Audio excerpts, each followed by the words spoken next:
9.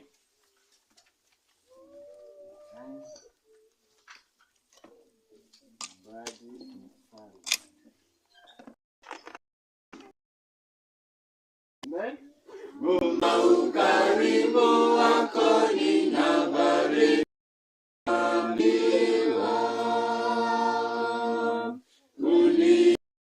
Uniumba zako kusi.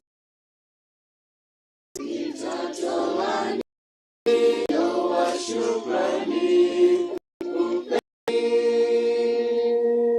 Nipewe neema, niwe na uwezo wa kuishi kwako Bwana siku zangu zako, wa kuishi kwako Bwana siku zangu zako. Basi hudumu karibu uweze kuendelea. Hamjambo tena. Bwana Yesu asifiwe. Na tuombe.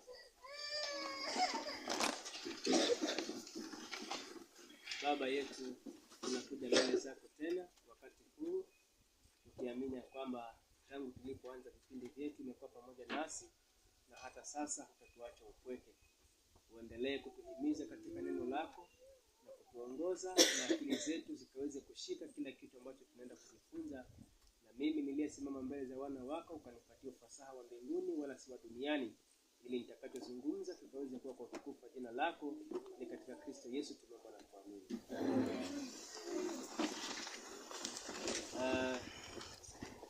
Wakati huu tunaenda kwanza introduction ya sisi. Na kama vile tulivyokuwa tumezungumza hapo awali asubuhi kwamba the submission of the power of the will uweze kusimama katika ile njia ambayo ni ya sawa.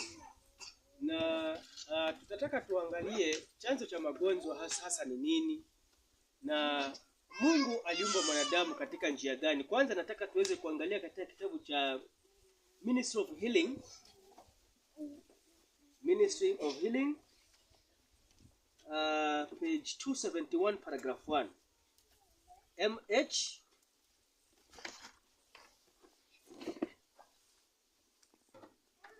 MH271 paragraph 1. Nataka tuangalie, unajua tusipoelewa kile ambacho Mungu alikiweka ndani yetu na kile ambacho kinaweza kutusaidia kwamba tufikie kile kima cha utakatifu wa Mungu katika hali yetu ya kimwili, ya kiakili na kiroho, tunaweza kukosa mwelekeo wa yale ambayo tunafaa kuyatimiza, na hatimaye malengo ya Mungu hayatatimizwa wapi? Maishani mwetu. Sasa Mungu anasema hivi hapa, Ministry of Healing page 271 paragraph 1 anasema, hapo wapi yule mkalimali wangu? Inasema hivi hapa kwamba the knowledge that man is to be a temple for God, a habitation for the revealing of his glory, should be the highest incentive to the care and development of our physical powers. Ufahamu ya kutoa kwamba Mungu ndiye Ministry of Healing page 271 paragraph 1.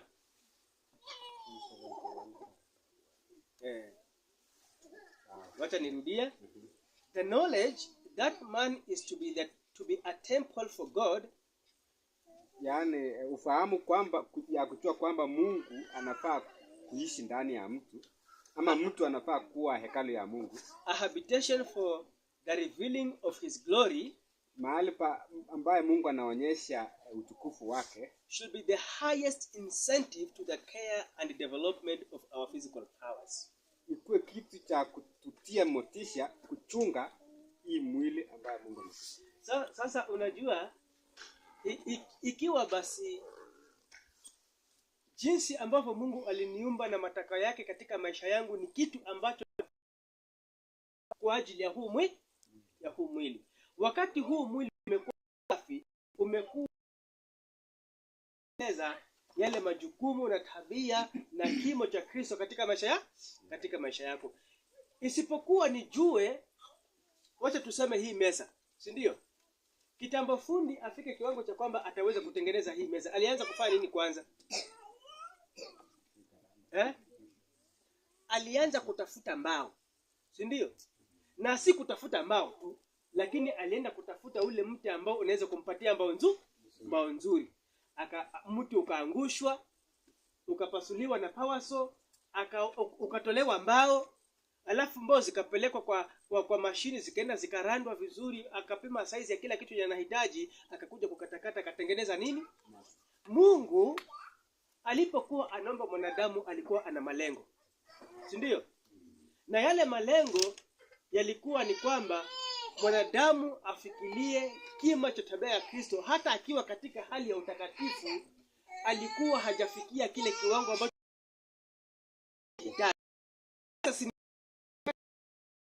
sasa lazima tukaweze kujua malengo ya Mungu katika maisha yetu na tuyapatie kipaumbele, ndipo ambapo tutaweza kufikia kile kima cha tabia na hitaji.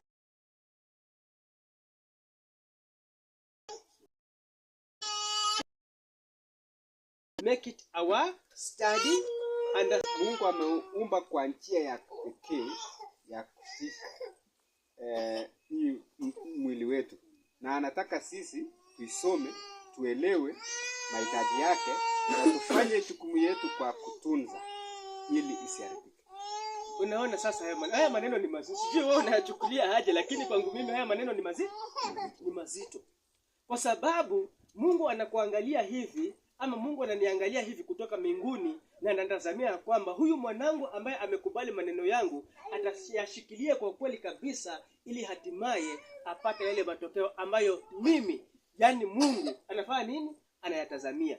Na matokeo makubwa ambayo Mungu anatazamia kwa watu wake wanaoitwa kwa jina lake ni nini?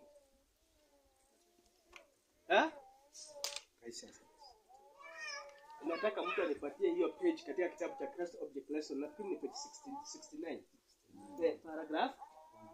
Paragraph 1. Mtu anisomee hapo page 69, Christ Object Lessons, paragraph 1. Inasemaje? Christ is waiting for with a longing desire for the manifestation of the character of his character in his of himself in his church. Then he will isome vizuri, mimi nimeparaphrase.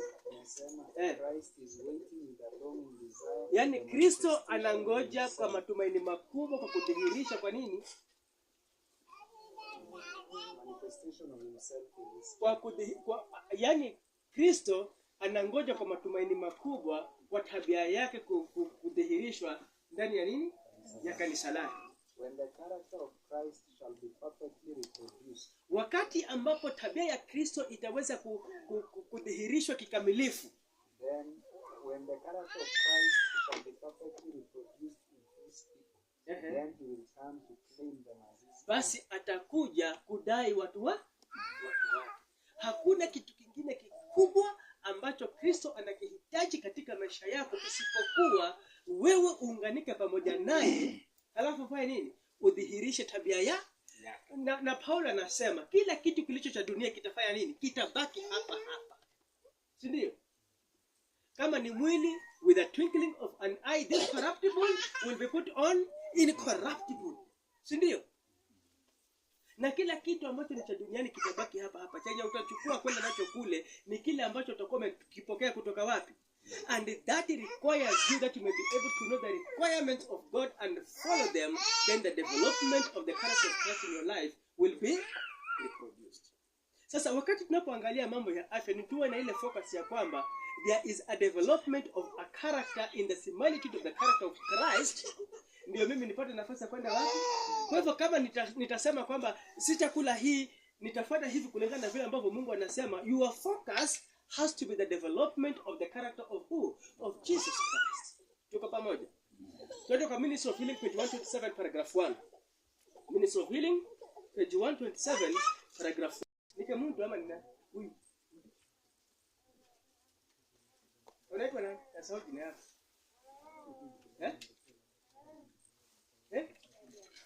Ati? haraka sisikii. Nereus. Ruth yako. Unakumbuka page 127 paragraph 1 of Ministry of Healing? Tukaimba karibu wiki mbili. Ni kweli? Ukienda kwa hiyo kitabu, tutaenda kusoma bits by bits kwa sababu kuna vitu mingi ambazo nataka tuweze kuviangalia.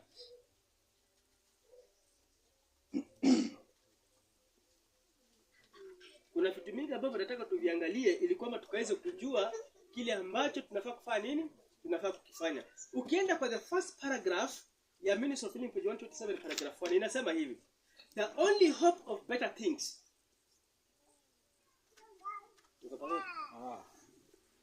Yaani matumaini pekee ya mambo mazuri is in the education of the people in right principles. Ni kwa kuelimisha watu kwa njia nzuri. Let physicians teach. Madaktari wafunze that the restorative power is not in drugs but in nature. Kwamba kupokea afya sio kwa madawa bali kwa vitu vya nature. When it talks about nature, it is not the natural things, it is this body. Kulingana na hiyo statement, ndio? It is this body. Halafu naendelea kusema disease is an effort of nature.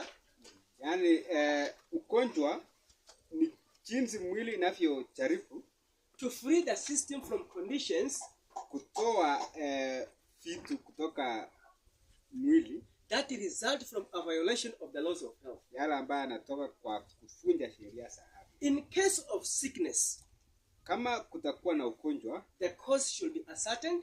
Lazima ujue chanzo chake. Unhealthful conditions changed.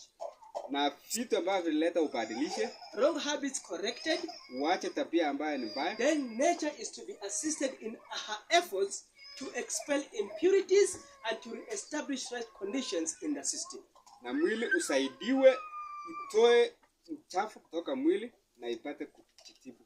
Sasa ukiangalia definition ya disease, ukiona iko tofauti na vile dunia inafanya nini? Inafunza. Si ni ukweli?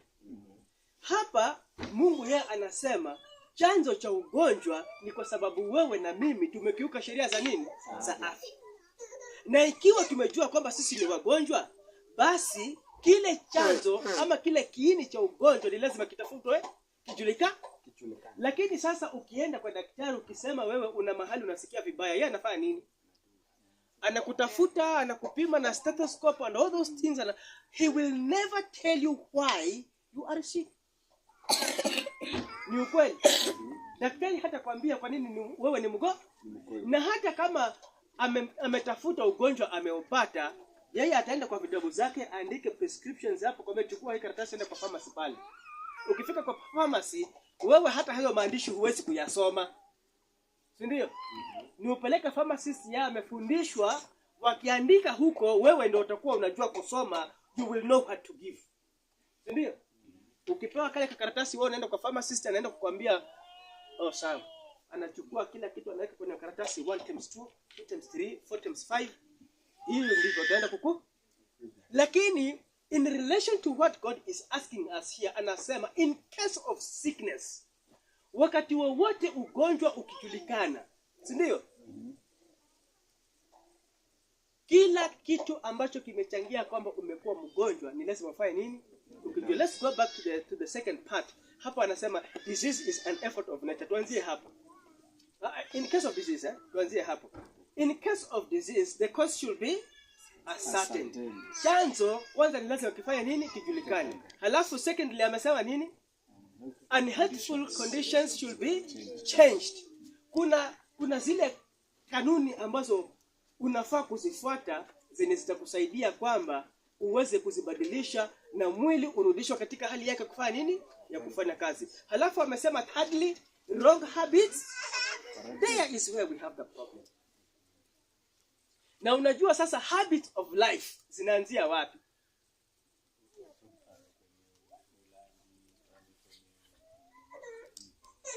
Habits za maisha zinaanzia wapi?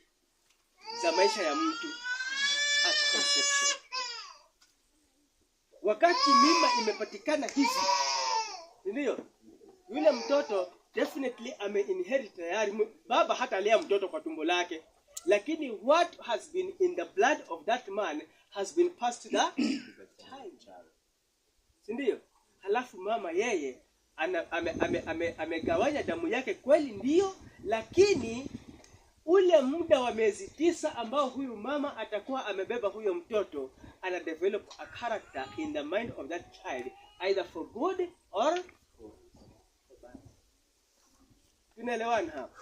Sasa habits of life of eating and drinking zinaanzia wapi? Kwa Rebecca. Rebecca akiamka asubuhi kila siku, kitu cha kwanza anaitisha wani nini yako wapi abu? Na roba hawako hapa. Huyu hawezi kuelewa sana kwa sababu yeye akikuja ni sana kutoka na kuenda. Wale ndio wanaishi nao. Kitu cha kwanza Rebecca akiamka asubuhi nini anaitisha? Chai. Sio maji. Anaitisha nini? Chai. Na anaitisha chai gani? Mamake alipokuwa ni mjamzito,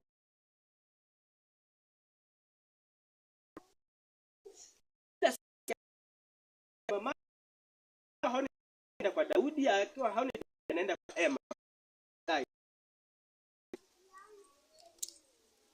Rebecca sahi ukimpatia ginger garlic drinks anakunywa bila wasiwasi, kwa sababu mamake alikuwa anakunywa hivyo tangu akiwa ana nini? Na ujauzito. So the habits of life zinaanzia wapi? So ikiwa kuna yenye tunasema mara nyingi dunia hivi ya familia ile ugonjwa, sababu huku utakuwa umeleta nini? Umeleta kansa. Si ndio? Zinasema hivyo. Is it true? That is exactly what it is saying. Lakini mara nyingi huwa tunasema kwamba these diseases are inherited. Is it? Hivyo ndo tunasema, but that is not an inheritance.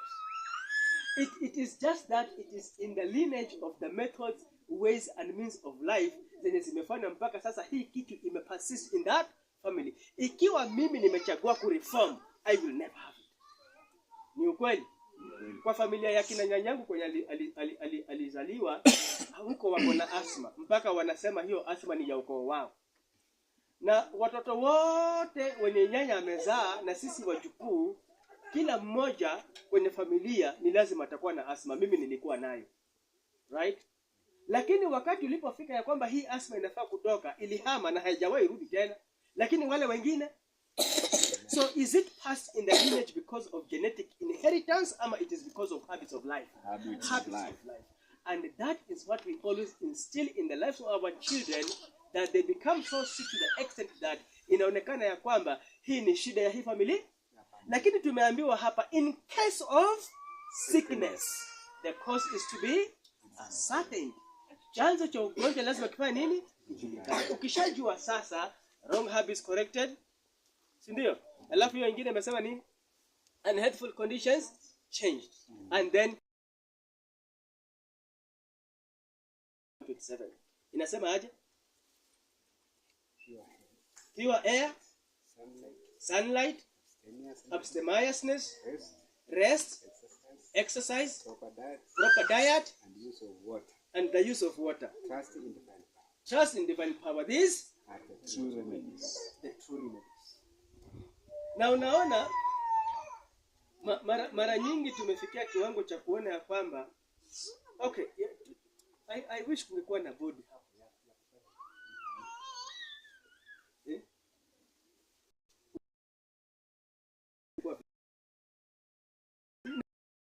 Mmoja wetu amewahi kusikia kitu inaitwa New Start, si ndio?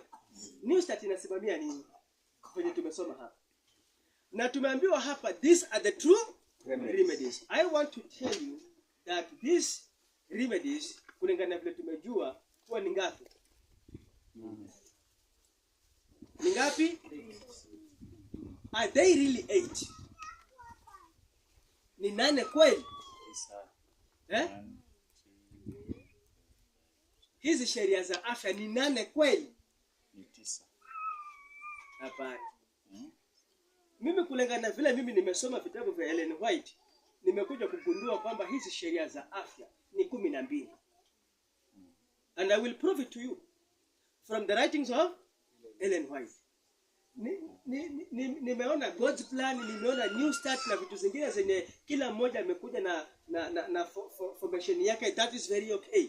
Lakini according to my studies on how I have understood the principles of health, hizi sheria sio 8 ni 12. Sawa?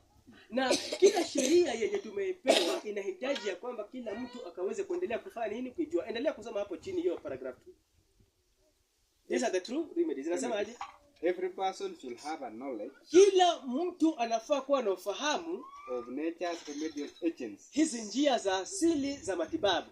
And how to apply them. Na jinsi ambavyo zinafaa kutumika. Kila nini? Kila mtu. Mke wangu alipokuwa hapa alikuwa anazungumza kuhusu mambo na chakula, jinsi ya upishi, na tukaambiwa mwanamke ndio anafaa kujua kufanya nini, kupika vizuri, si ndio? Ukienda kwa Councils on Diet and Food, Dada White anasema kila mtu ndani ya familia, including the father, anafaa kufanya nini?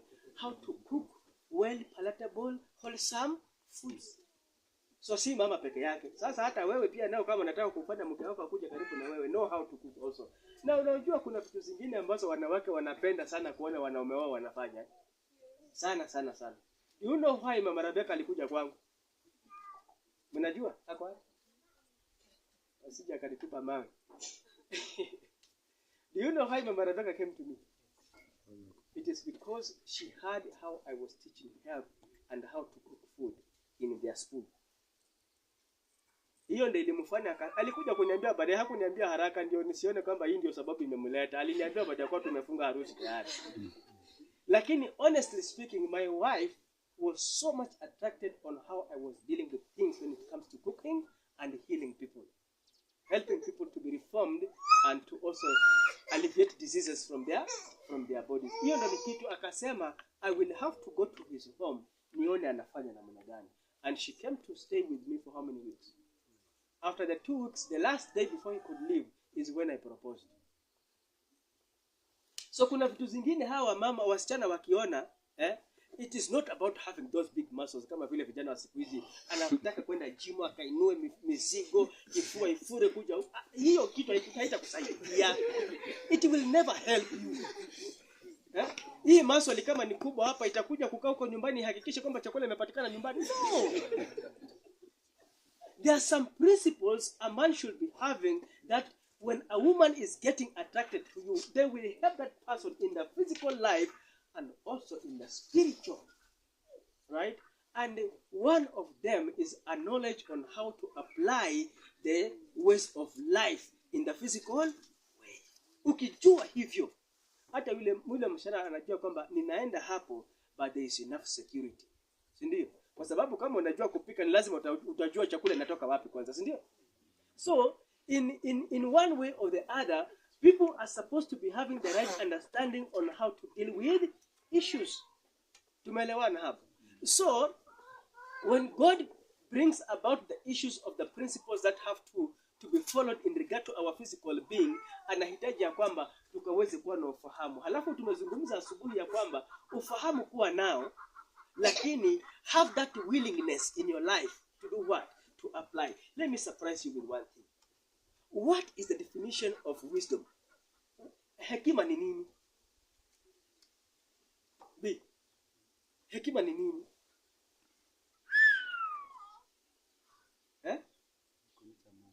Ni kumcha Mungu. That is the beginning. Wisdom. Right? There is something that has to happen first before I can know who? Jesus. What is that? Information. Sindio? Nikiwa niko na information. Now, tutaita aje generally kwa jina moja? Intelligence. So intelligence is having information. To be wise is to know how to apply the information. That is why Paulo anasema, be wise and fleshly lust. We are going to have a clear mind. The word and the spirit of God will never have a feeble impression upon our souls, but it will have a stronger impact. And then you will be able to make rational decisions and good spiritual decisions. You will be able to know who you worship and why you have to worship him. And then the character of Christ will be formed in your Mind, Character and Personality Book 1. Ni book 2 ama ni book 1? Page 53, paragraph 1. Inasema hivi. Now as never before, hiyo ni part ya education, tutaweza kuja kudili hiyo wakati mwingine, lakini imekuja tu, wacha niwaambie. Now as never before, we need to understand the true science of education. For if we fail to understand this, we shall never have a place in the kingdom of heaven. This is life eternal, that they might know thee, the only true God, and Jesus Christ, whom thou hast sent. If this is the price of heaven, should not our education be conducted in these lines? So in other words, what we have to have is information in our lives, and then this information has to be brought into action. And in fact, unaona kama, wacha turudi tena kwa John 3:16, ya? Si tumezungumzia asubuhi. God so loved the world, and then tuachie hapo. And God also asifanye kitu yoyote. What will have happened? God loved, but apart from loving, he had to give practically. Are you getting it? He had to give practically. If God would have ended up in having that love for fallen human race, and he wouldn't have given Jesus Christ, where will be the salvation? Nowhere. Are we getting it? So to a greater extent, we have to have that information and I'm telling you, if you will be able to apply the right principles in relation to what God has given us, life will be so cheap and so easy. Right? You don't have to run to a doctor so that you may be able to alleviate the disease that you have. You don't have to. First of all, hautakimbia kwa daktari kwa sababu huo ugonjwa kwanza kukuja, hautakuja. Why?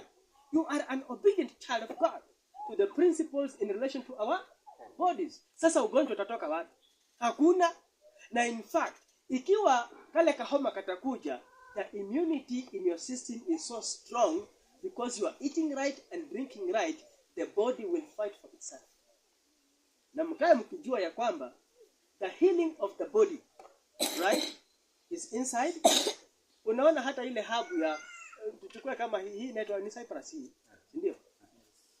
This cypress, it only has the elements to help that you may be able to recover from whatever problem you may be having. Lakini healing iko wapi? Ndani ya mwili. Ndio maana tumeambiwa hapo, let physicians teach that the restorative power is not in drugs but in what? In nature. Mwili wako uko na nguvu ya uponyaji. Ndipo hapo tunaambiwa in case of sickness, chanzo cha ugonjwa kijulikane, kilichoanzisha kwamba ugonjwa umeingia ndani ya mwili wako ukiachane nacho, hali ambazo zimechangia kwamba umekuwa mgonjwa pia nazo uzirekebishe, halafu mwili unafaa kusaidiwa ili kwamba utoe uchafu wote ulio ndani yake na urudishe hali ya kawaida. Ukienda sasa the next paragraph ndio tunapatiwa nini? The natural remedies. Tuko pamoja? It is so easy for us to deal with each and every kind of sickness in our bodies as long as we will choose to always follow the principles that God has given us. Sasa nilikuwa nataka kuwaprovia kwamba the principles of health, they are not just it. Let us go to Healthful Living 225 paragraph 3. Healthful Living 225 paragraph 3.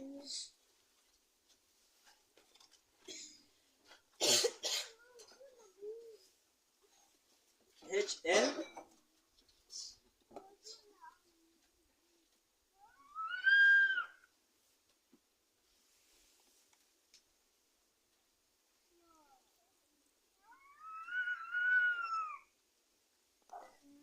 225. HL 225 paragraph 3. Sema,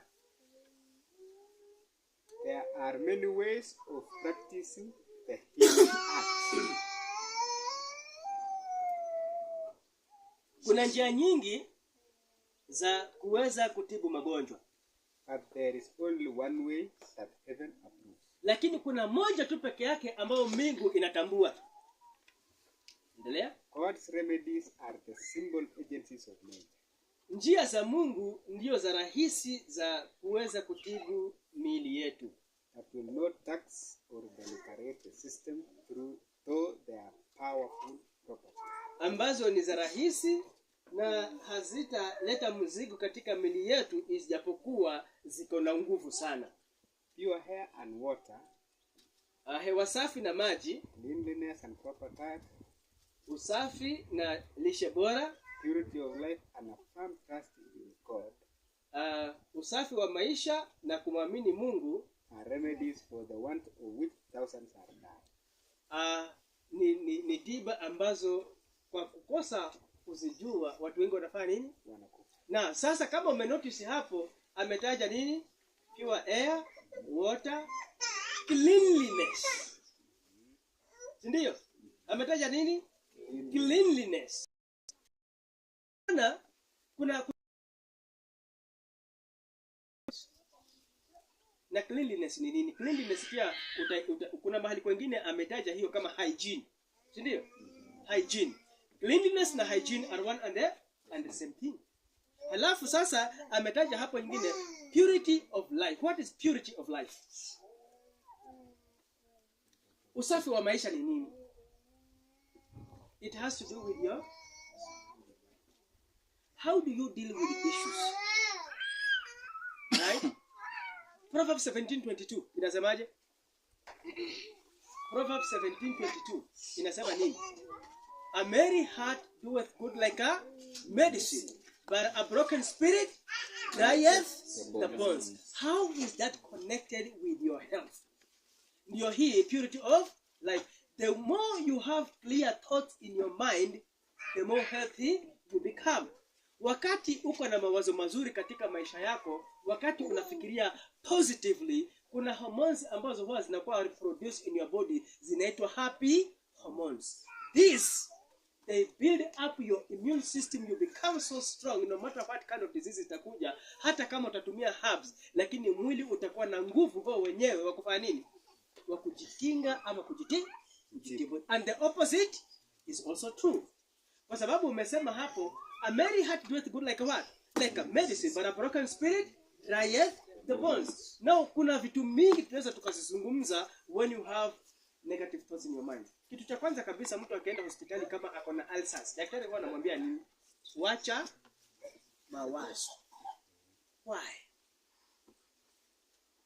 You see, the opposite of your body producing happy hormones is producing stress hormones. Now, stress hormones, there are kinds of proteins in your body, right?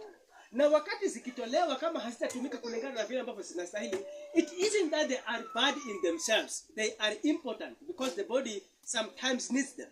For example, one example of a stress hormone ni gani?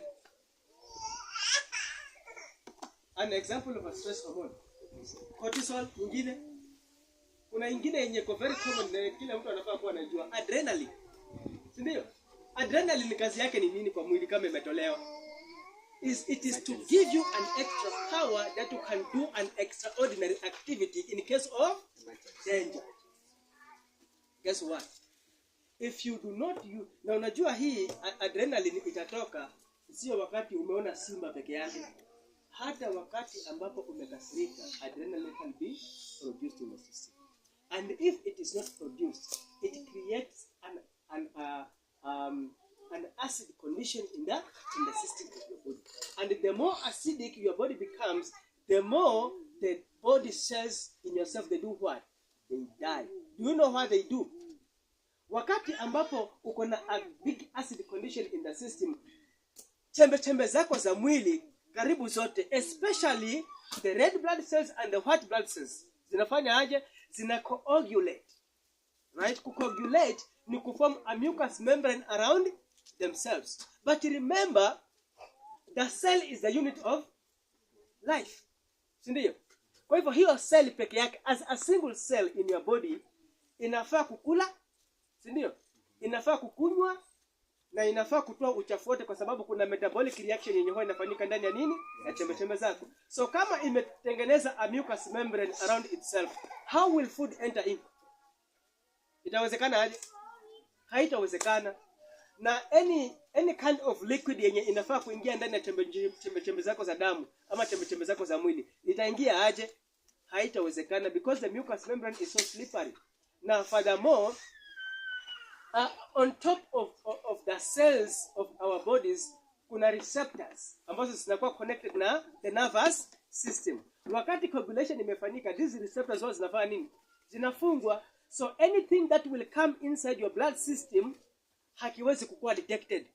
The glucose will never be detected, and excretion pia nayo haitafanyika. What is going to happen to that cell?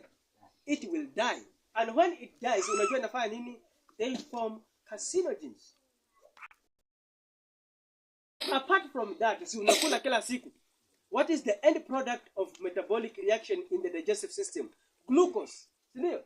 Kama hiyo glucose imeingia kwenye mishipa yako ya damu na chembe zako hazikuchukua hiyo sukari, inaenda kuishia wapi? In the bloodstream, right? What is going to happen?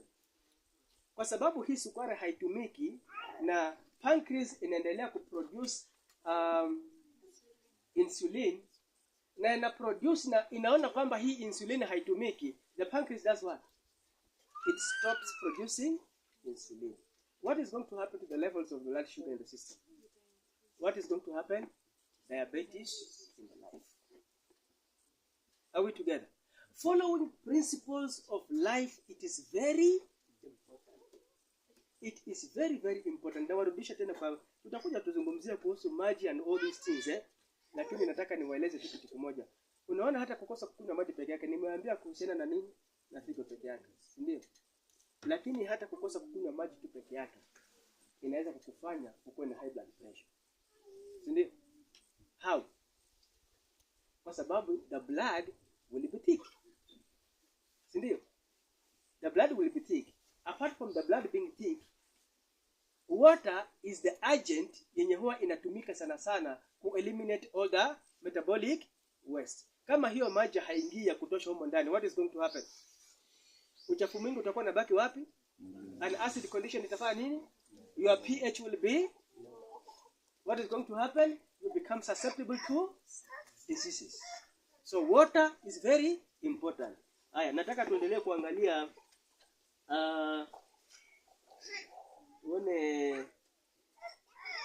more principles zenye nimesema zimekuwa 12. So tumeangalia mbili saa hii, si ndio? Atuende kwa graph 2. Only seek to assist nature in her efforts by removing every obstruction, and then leave her to recover the exhausted energy from the system.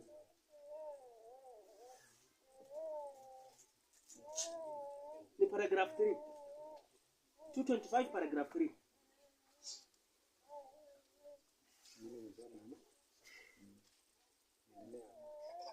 Unasema purity of life.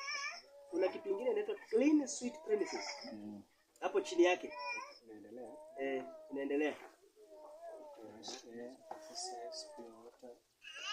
Clean sweet premises. Umepata hiyo? Imesema hapo fresh air, ama wacha tuanzie hapo juu. Pure air and water, cleanliness, a proper diet, purity of life, and a firm trust in God are remedies for the want of which thousands are dying, yet these remedies are going out of date because their skillful use requires work that the people do not appreciate. So imesema haya maneno ambayo tumesema imewachwa ikisema ni kitu ya kitambo kwa sababu inahitaji akili na nguvu nyingi ambayo watu hawataki. Wacha ni digress hapo kidogo. To follow these principles of health, kufuata hizi sheria za afya inahitaji kujitolea. We come back to the power of the will. Tunarudi hapo tena.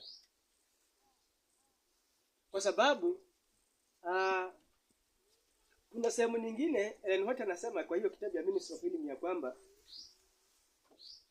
ikiwa hizi kanuni za afya zitafuata kikamilifu, they are perfect and their work is gradual. But to the impatient, they seem to be slow. Na unaona kwa definition ya disease tumeambiwa kwamba wakati tumejua kwamba tuko wagonjwa, kile kilichochangia kwamba kimetufanya tumekuwa wagonjwa lazima tufanye nini? Tukijue. Tabia mbaya ziwachwe na kila hali ambayo imechangia pia nayo ifanye nini? Irekebishwe. Halafu mwili unafaa kusaidiwa ili kwamba irudishe hali yake ya kufanya kazi sawa sawa sawa. Sasa ile process ya huu mwili kujirekebisha kwa wengi mara nyingi huwa inakuwa nini? Inakuwa pole pole. Sasa kule kuchelewa mara nyingine unasikia unaumia zaidi, unataka tu hiyo panadol ufanye kata na maumivu yamefanya nini? Yameisha hapo. But will that panadol remove the cause of sickness? Never. In fact, madawa chenye yanafanya katika miili yetu ni kusuppress the nervous system. That is what drugs will always do. Madawa yanakudanganya kwamba uko sawa. Kwa sababu maumivu yameisha, sasa shida iko wapi tena? I can go on with life. Na ndiposa unakuta Ellen White anaandika ya kwamba mara nyingi tukienda kutumia dawa na tukiona haikufanya tunarudi tena kwa nani? Kwa daktari. Kwa sababu ile daktari anahitaji pesa. Anakuambia, kama hiyo haikufanya, achana na hiyo. Hebu jaribu hii tena. Anakupatia bure. You have to pay money. So over and over again we run back to the hospital, over and over again we go and get these drugs, but they never do anything in our lives. They never do anything. Na wakati huo yule jamaa kila wakati ukienda pale hakwambii sasa leo acha nikuhurumie kwa sababu sasa umenunua sana hapa kwangu, wacha leo hata nikupunguzie bei. You know do that. Kwa sababu ni kama mashini pale ile dawa halafu inaweka kama ni box, kuna zile codes zenye maandiko pale kama kule kwa supermarket. It is a controlled price. Ndio? Haiwezi kushuka chini. And you cannot be given for free. Sasa yule jamaa kila siku anavaa ile koti nyeupe, safi, super clean. Hata mdudu hata chawa kisimama hapo utamuona. Super clean. And that good stethoscope there, alafu anashuka kwa Prado. You know where that money is coming from? You. Ni wewe na mimi. We make him drive that big car. Na hiyo gari, huyu jamaa anahitaji aende evangelist. Ndio? Mbona tusimpatie huyu pesa aende akanunue hiyo gari ili kama ni kwenda Tanzania kesho mzee B. We don't have to go and pay bus fare kwa sababu hata ukienda, mimi huwa naenda Tanzania na huwa nachukua gari ya mtu naenda nayo. Na wale watu wenye huwa nabebana nao nikienda nao kule, kama ingekuwa ni kulipa fare, sidhani kama hata ningeweza kuwalipa. Lakini nikiweka mafuta kwa gari naenda na ninarudi, na hiyo pesa ya fare haitafika ile pesa ninaweka nyumba yangu nikiweka mafuta. We need that money to do a lot of work in the church. But the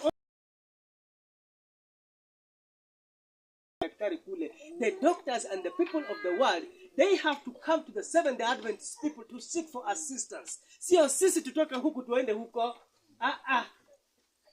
Everything that pertains to our health and salvation imewekwa kwenye mikono ya ni sisi tunafaa kuchukua hatua ya kufanya nini? Ya kutumia hiyo. Haya, so tumefika cleanliness, tumepata purity of life, na tumepata na nini tena? Clean sweet premises, ndio? Clean sweet premises. Unajua mara nyingi Ellen White anasema wakati tumekula vyakula, hasa maganda ya vyakula, hatufai kurusharusha kila mahali kwenye viwanja vyetu ama kwenye compound zetu. Wakati hivi vitu vinaoza, vina create a very bad environment, na ile hewa ambayo tumeambiwa kwamba it is one of the remedies inafanya nini? Inakuwa poison. So clean sweet premises is one of the principles that each and everyone has to do what? Has to follow. So tukiangalia tumepata the 8 laws zenye tumezijua kama kawaida. Tukiongeza na cleanliness, hiyo ni ngapi? 11. Na tukiongeza na ya mwisho ni gani?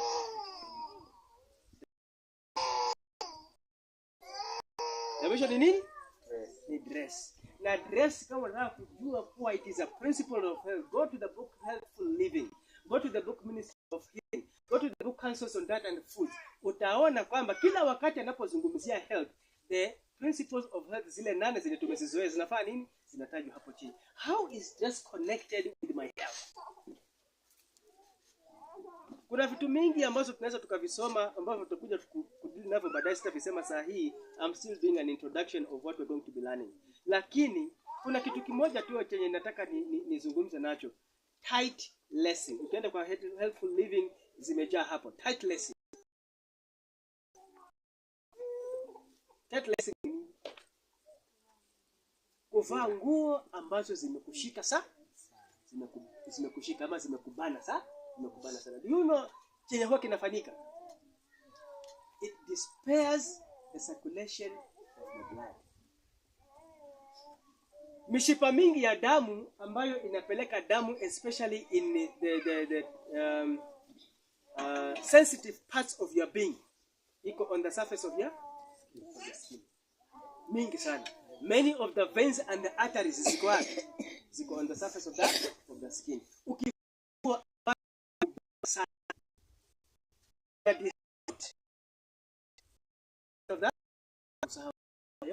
hatufai kufanya nini? Kulisahau. Nilikuja nikagundua ya kwamba when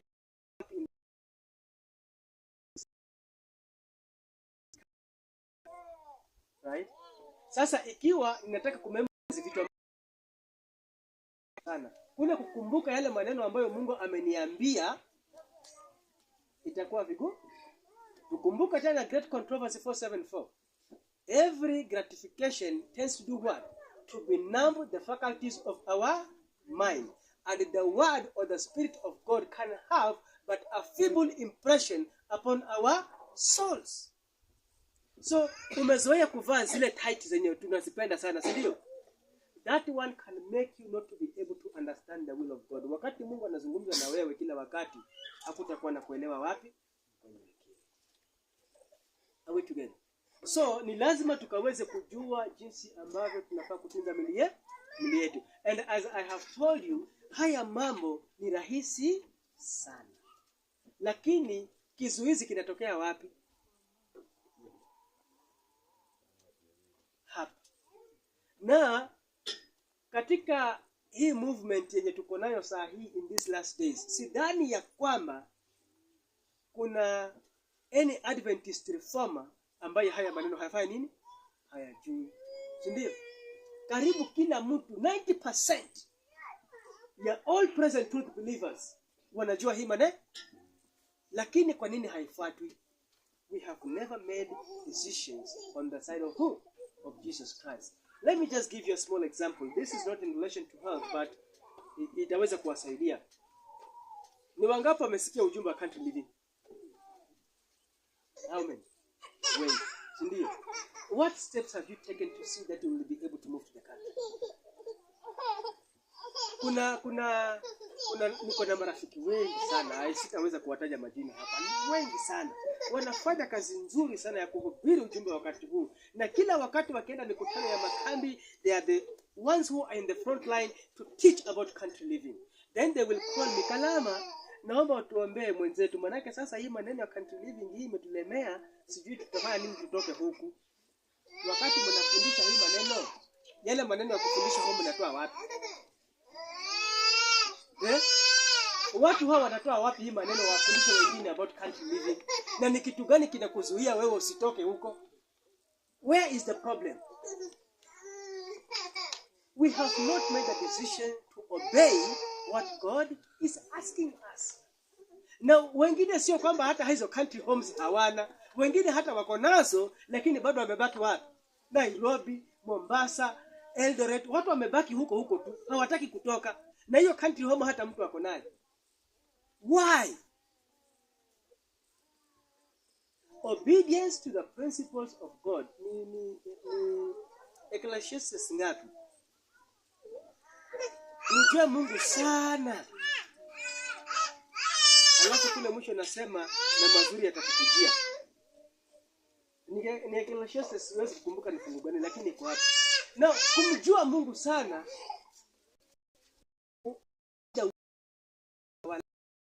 kile ambacho ametuambia, hatutaweza kupata yale majibu ambayo paragraph 3.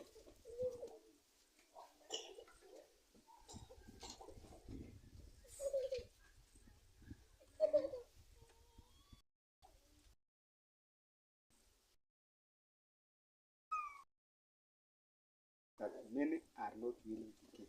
Kutumia njia za asili za Mungu inahitaji kuweka nguvu kidogo, na pia na kuwa na utaratibu ambayo watu wengi hawako tayari kufanya nini? Kupeana, ama hawako tayari kutoa. Nature's process of healing and upbuilding is gradual. Njia ya asili ya kufanya kazi ya uponyaji ni ya utaratibu, And to be impatient, it seems slow. na kwa wale ambao hawana subira inaonekana kuwa ni ya polepole. The surrender of hurtful indulgences requires sacrifice. Kule kuacha yale mambo ambayo tumeyazoea ya kila siku, zile tabia ambazo tumekuwa nazo za kila siku ambazo haziko sawa na mapenzi ya Mungu, zinahitaji kujitolea.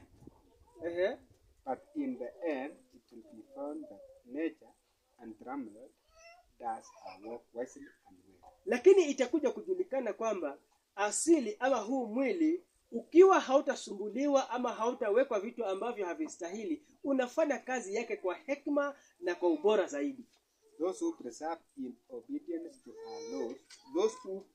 in obedience to her laws will reap the reward in health of body and health of mind. Wale ambao watakuwa na ukakamavu wa kutii sheria zinazokidhi huu mwili wataweza kupata thawabu ya afya ya kimwili na ya kiakili.